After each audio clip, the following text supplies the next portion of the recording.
दोस्तों, इंसान हमेशा से हमारे सौरमंडल में किसी ऐसे ग्रह उपग्रह की तलाश में रहे हैं जहां मानव जीवन संभव हो सके, ताकि किसी बड़ी आपदा में भी इंसानों की प्रजाति बची रहे और वहां भी जीवन अच्छी तरह से फल फूल सके। हालांकि हमारे सौरमंडल में 8 ग्रहों में से 4 गैसीय ग्रह हैं, जुपिटर, सैटर्न, यूरेनस, नेपच्यून, जो गैस दानव ग्रह हैं और हमारी पृथ्वी से बहुत दूर हैं, तो यहाँ जीवन संभव होना लगभग ना के बराबर है।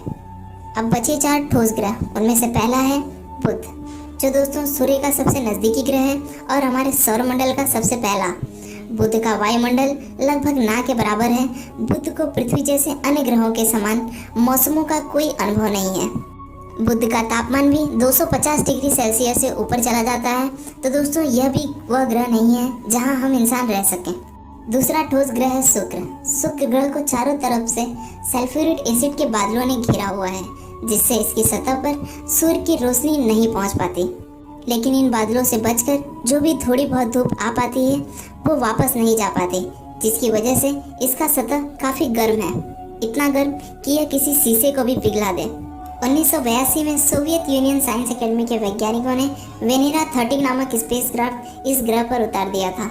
इस स्पेसक्राफ्ट को ऐसा डिजाइन किया गया था कि यह शुक्र के वातावरण में कुछ देर तक रहकर हमारे पृथ्वी पे कुछ फोटोज भेज सके, लेकिन यह कुछ ही घंटों में इसकी पूरी मशीनरी जल के राख हो गई।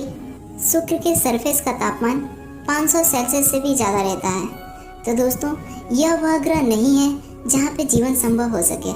यहाँ पे इंसान 1 घंटे से भी ज़्यादा सर्वाइव नहीं कर सकता।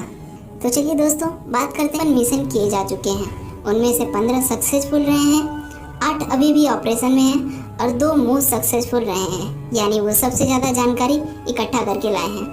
व्यास के आधार पर मंगल हमारे पृथ्वी का आधा है। मंगल के घूमने की क्रिया और मौसमी चक्र पृथ्वी के समान ही है। सौरमंडल के सभी ग्रहों में हमारी पृथ्वी के अलावा मंगल ग्रह पर जीवन और पानी होने की संभावना सबसे अधिक है। हालांकि मंगल पर तरल जल नहीं है, लेकिन इसके दक्षिणी ध्रुव में बर्फ की बहुत बड़ी चोटी है।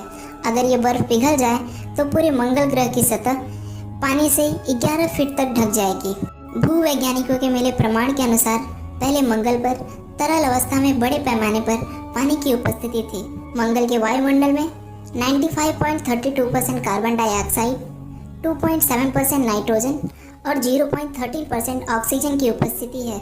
हालांकि वैज्ञानिक इसके ऑक्सीजन लेवल को 20% तक बढ़ाने की खोज कर रहे हैं। इसके साथ साथ मंगल पर यूरेनियम, थोरियम और रेडियो एक्टिव तत्व मिले हैं, जो इस समय चर्चा का विषय बने हुए हैं। इस विषय पर यूएफओलॉजिस्ट जॉन ब्रैडनबर्ग का मानना है कि मंगल पर कभी कोई एलियन सभ्यता रहती थी और उसे किसी एडवांस एलियन सभ्यता ने न्यूक्लियर बम से खत्म कर दिया।